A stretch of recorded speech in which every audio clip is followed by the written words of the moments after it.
আজকের সকালের টিফিন হচ্ছে বাটার ব্রেড, আর কালকে রাত্রে চানা মশলা বানিয়েছিলাম, তো সেটাই দিয়েই টিফিনটা সেরে নিচ্ছি। তো দেখো ঠান্ডাটা এতটাই পড়েছে, মেয়েরা নিজের হাতে খেতেও চাইছে না, তাই ভাবলাম যে একটা থালাতেই নিয়ে চলে আসি, আমারও খাওয়া হয়ে যাবে আর ওদেরও খাইয়ে দেওয়া হবে।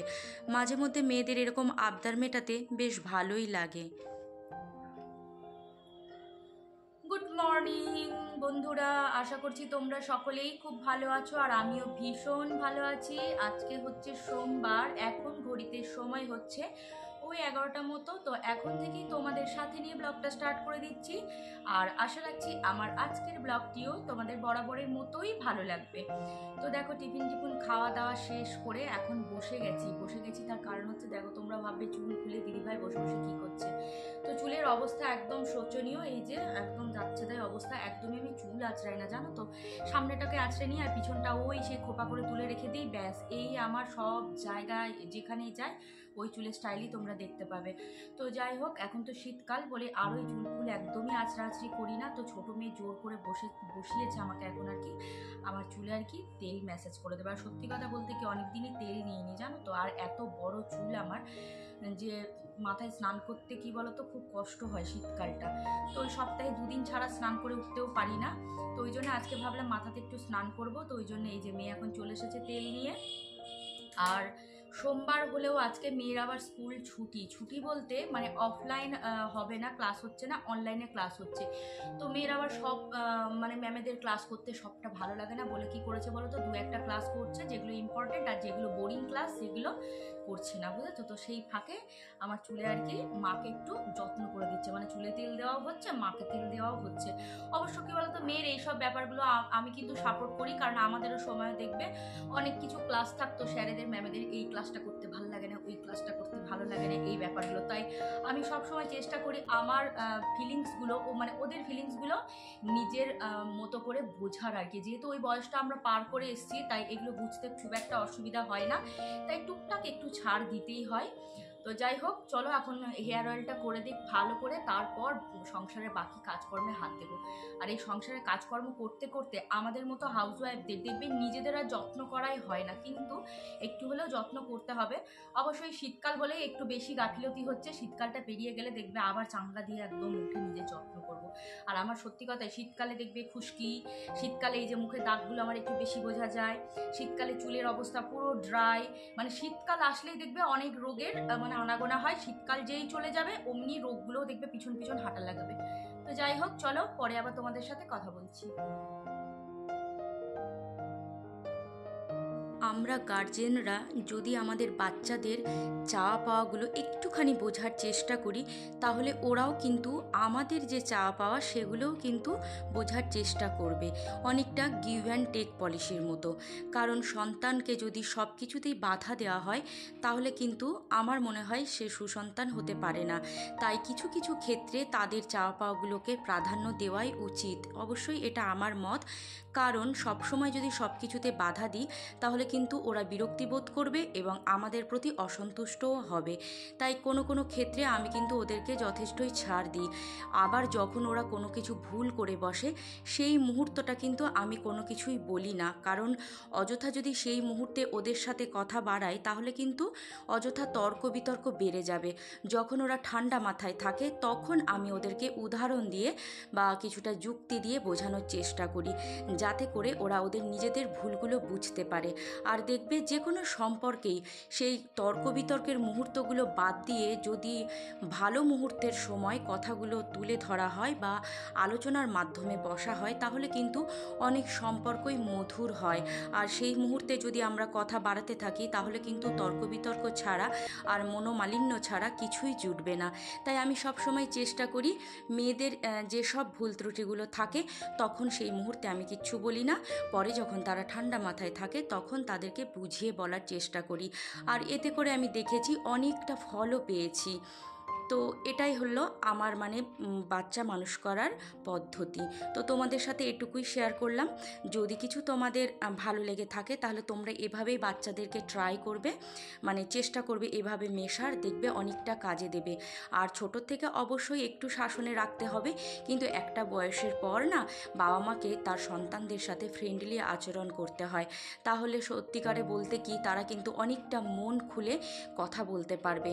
কারণ আজকালকার বাচ্চারা পড়াশোনা অনেকটা ক্ষেত্রে ওরা কিন্তু অনেক স্ট্রেসে থাকে, সব কথা কিন্তু তারা মন খুলে বলতে পারে না। তাই এই যদি ফ্রি ব্যাপারটা করে দিই ওদের মধ্যে, তাহলে দেখবে সমস্ত কিছু প্রবলেমগুলো ওরা কিন্তু আমাদেরকে নির্দ্বিধায় বলতে পারবে, যেখান থেকে আমরা ওদের সমস্যা সমাধানের পথ খুঁজে দিতে পারবো, যেটা ওরা এই ইম্যাচিওরড বয়সে করতে পারবে না, তাই না? অবশ্যই এটা আমার ব্যক্তিগত মতামত। তবে কি বলতো, আমি কিন্তু এর অনেকটা সুফল পেয়েছি, তাই তোমাদের সাথে শেয়ার করে নিলাম। তাই তোমরাও তোমাদের সন্তানদের সাথে এরকম ফ্রেন্ডলি আচরণ করে দেখবে, আমার বিশ্বাস তোমরাও অনেকটাই সুফল পাবে। তো যাই হোক, দেখো তোমাদের সাথে কথা বলতে বলতেই এখন আমার ঘর গোছানো পুরোই কমপ্লিট হয়ে গেছে। আর এই ঘরটা থেকে শুরু করেছি, তো পুরো কমপ্লিট করে নিয়েছি। আর আজকেও যা ভীষণ ঠান্ডা পড়েছে, কিন্তু ঠান্ডা বলে তো আর কাজ পড়ে থাকবে না, তাই সমস্ত কাজই কিন্তু টুকটুক করে করতেই হচ্ছে।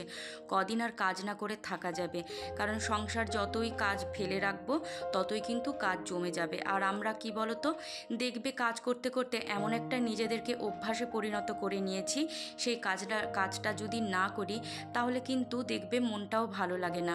তো যেহেতু আজকে চুলে তেল নিয়েছি, তাই তাড়াতাড়ি কাজবাজগুলো সেরেছি, কারণ চুলে আজকে শ্যাম্পু করব, তাই বেশ কিছুক্ষণ টাইম লাগবে স্নান করতে, আর ঠান্ডাটা লেগে যাবে। তাই কি বলতো, বেশি বেলা করব না, যদিও গরম জল করেই স্নান করব, তবুও মাথায় তো আর খুব গরম জল দেওয়া যায় না, ওই হালকা জাস্ট কালানি যে ঠান্ডাটা সেটাই ছাড়িয়ে নেব আর কি।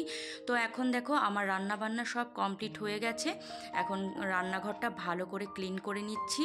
এই যে গ্যাস ট্যাস সব কিছু মোছাও হয়ে গেছে। আর আমার কি স্বভাব বলো তো, এই ভিজে কাপড় দিয়ে গ্যাস মোছার পর আবার একটু শুকনো কাপড় দিয়ে মুছে নিই, তাতে করে কি হয়, কোনো জলের দাগ থাকে না। আর আজকে ওই বাসনের ঝুড়িটা দেখো আমি ব্যালকনিতে রেখে এসেছি। কি হচ্ছে, রান্নাঘরে যদি জল ঝরাতে দিয়ে রেখে দিচ্ছি, তাহলে জল ঝরতে না অনেকখানি টাইম লেগে যাচ্ছে, কারণ সেরকম তো বাইরের ওয়েদারের কোনো তাপ নেই, রোদ নেই। তার জন্য কি বলতো, ব্যালকনিতে খোলা জায়গায় ঝুড়িটা নামিয়ে রেখে এসেছি, তাহলে কি হবে, তাড়াতাড়ি জলটাও ঝরে যাবে আর বাসনগুলোও শুকিয়ে যাবে। তো দেখো আজকে কিন্তু আমি আর ঘর দৌড় মুছিনি, জাস্ট ঝাঁট দিয়ে নিয়েছি। আর রান্নাঘরটা তো রোজ মুছতেই হয়, মানে একবার মুছলেও হয় না, আবার রাত্রেও কিন্তু কাজকর্মের পর আবার একটু মুছে নিতে হয়।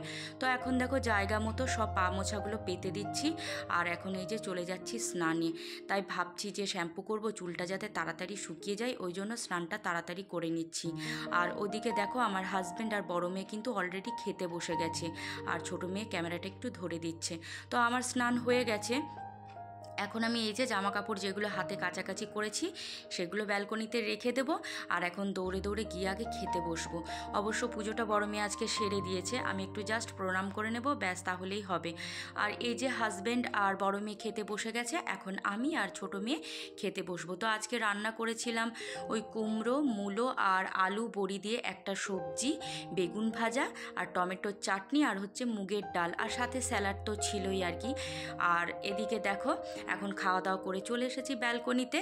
চুলটা যেহেতু শ্যাম্পু করেছি, তারপর একটু কন্ডিশনারও লাগিয়েছি, আর কন্ডিশনার লাগালে না অনেকটা চুলে জল দিতে হয়, তাই কি জানি না মানে বিকেলের পর থেকে আর মাথা তুলতে পারবো কি না। আর আমি শীতকালটা কি করছি বলো তো, ড্রায়ার দিয়ে চুল শুকোচ্ছি বলেই হয়তো চুলটা আমার প্রচণ্ডভাবেই ড্রাই হচ্ছে। তাই বড় মেয়েও বললো, মা তুমি ড্রায়ারে চুল শুকিও না, এমনি রোদে বসে থাকো তাহলেই শুকিয়ে যাবে। কিন্তু আমার কি বলো তো, পিছনটা এতটা মাঝখানে মাথার আর কি চুলটা ঘন, কিছুতেই ওই জায়গাটা শুকোতে চায় না, তাই চুলটা দু পাট করে রেখে দিলেও কিন্তু চুল শুকোতে প্রচণ্ডভাবেই দেরি লাগে। আর শীতকালে কি বলো তো, অত তো রোদের জোর নেই যে মানে একটুখানি রোদে বসলেই চুল শুকিয়ে যাবে। সে যাই হোক, তবুও আজকে কিন্তু আর ড্রায়ার দিইনি চুলে। এখন জামা কাপড়গুলো মেলে নিচ্ছি, আর একটু সিরামও লাগিয়ে নিয়েছি চুলে, যাতে ওই জট পাকাগুলো মানে একটু হলেও কমে আর কি। যতই যাই যত্ন করি না কেন, ওই ড্রায়ার দেওয়ার জন্যই আমার মনে হচ্ছে চুলটা বেশিই ড্রাই হয়েছে। আর শীতকালে অবশ্যই একটু ড্রাই ড্রাইনেস থাকে, শীতকালটা চলে গেলে অনেকটা আবার রিলিফ পাওয়া যাবে। কিছু কিছু জিনিস দেখবে শীতকালের জন্যই আসে আর কি, আবার শীতকাল পেরিয়ে গেলে অমনি সমস্যাগুলো সব সমাধান হয়ে যায়। আর এদিকে এই যে মেয়ের শুটা কালকে ধুয়ে দেওয়া হয়েছিল, সেটা শুকিয়ে গেছে, এখন জায়গা মতো রেখে দিলাম। এখন এই যে এই জানালাতে একটুখানি রোদে এখানে বসবো, আর কি ভীষণ ঠান্ডা লাগছে, রোদ আর যায় অবস্থা। তো এখন ওই 3টে মতো বাজে, তো যাই হোক ঘন্টাখানেক বসে থাকবো, তারপর একটু রেস্ট করে নেব। আবার বড় ছোটো মেয়ের আবার পড়াও আছে 4:30 থেকে, যদি ওদের বাবাই নিয়ে যাবে, আমাকে আর বেরোতে হবে না। তো তোমাদের সাথে দেখা হচ্ছে আবার সন্ধেবেলা।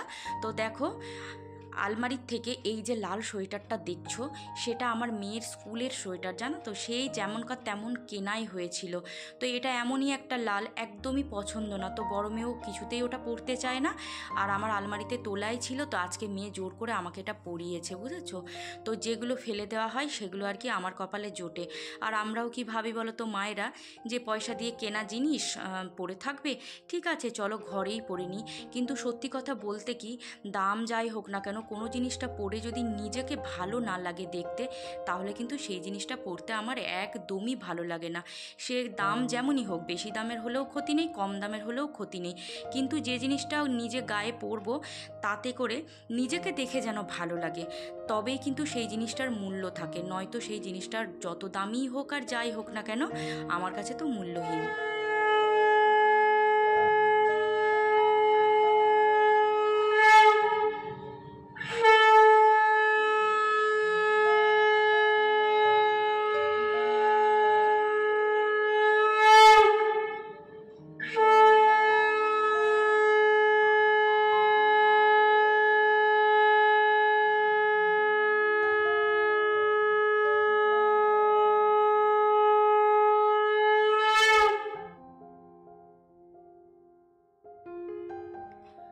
তো আমার সন্ধেবাতি বসানো হয়ে গেছে, আর এখন চলে এসেছি রান্নাঘরে এই যে মুড়ি মাখা করতে। তো আমি আর বড় মেয়ে এখন বসে বসে একটুখানি মুড়ি মাখা খাবো। কে পরে যেগুলো ফেলে দেওয়া যায় সেগুলো মাকে দেয়, এই শাঁড়টা মানে সোয়েটার, সেই মানে যাচ্ছে তাই লাল, আমি পরবো না, ফেলে দিই। তো এই যে মুড়ি খাওয়া কমপ্লিট, বাটি পুরো ফাঁকা। সন্ধ্যেবেলা মুড়ি মাখা খেতে তোমরা কে কে ভালোবাসো বলো, আমি তো ভীষণভাবে পছন্দ করি মুড়ি মাখা খেতে। তো চাটা বসিয়ে দিয়ে মুড়ি খেতে গেছিলাম, আর কি বলতো, ওই যে ভয়ে লাল সোয়েটারটা খুলে দিয়েছি, লাল সোয়েটার দেখে দেখে আমি নিজেকে দেখে নিজে ভয় পাচ্ছি, জানো তো, তো ওই জন্য খুলে ফেলে দিয়েছি। তারপর আবার এই যে এইটা গায়ে চাপিয়ে নিয়েছি, কারণ এখন ঘরে থাকলেও বা গায়ে কিছু চাপাতেই হচ্ছে, এতটাই ঠান্ডা পড়েছে। তো ভাবলাম চা খেতে খেতে চলো, চা খেতে খেতে না, চাটা বসিয়ে দিয়ে মুড়িটা খাই, তাহলে ততক্ষণে চাটা হয়ে যাবে, কারণ মুড়ি খাওয়ার পরেই প্রাণটা যেন চা চা করে। তো ওই জন্যে এই যে চাও দেখো কমপ্লিট হয়ে গেছে, এখন ছেঁকে নেবো খালি মামের জন্য। আর আমার কি বলতো, একটু কড়া কড়া চা খেতে ভালো লাগে, মানে অনেকক্ষণ বেশ চাটা ফুটবে, তো সেই চাটা খেতে ভীষণভাবে ভালো লাগে। তো আজকের মতো ভিডিওটা এখানেই শেষ করে দেব। আর এই যে রান্নাঘরে কিন্তু এখন অনেক কাজ আছে, এই যে বাসনগুলো সব এখানে পড়ে আছে কিছু, এখানে পড়ে আছে কিছু, আবার ওখানে কিছু দেখো মাজতে হবে। সন্ধ্যে থেকেও কাজের কোনো শেষ নেই, তো কাজ বাজতে হবে, সারবো, চাটা খেয়ে একটুখানি বসবো, তারপর আবার বাকি কাজে হাত দেবো। তো আজকের মতো ভিডিওটা এখানেই শেষ করে দিচ্ছি। তোমরা সকলেই খুব ভালো থেকো, সুস্থ থেকো, আর অনেক অনেক অনেক হ্যাপি থেকো। দেখা হবে আবার পরের ভিডিওতে, ততক্ষণের জন্য টাটা।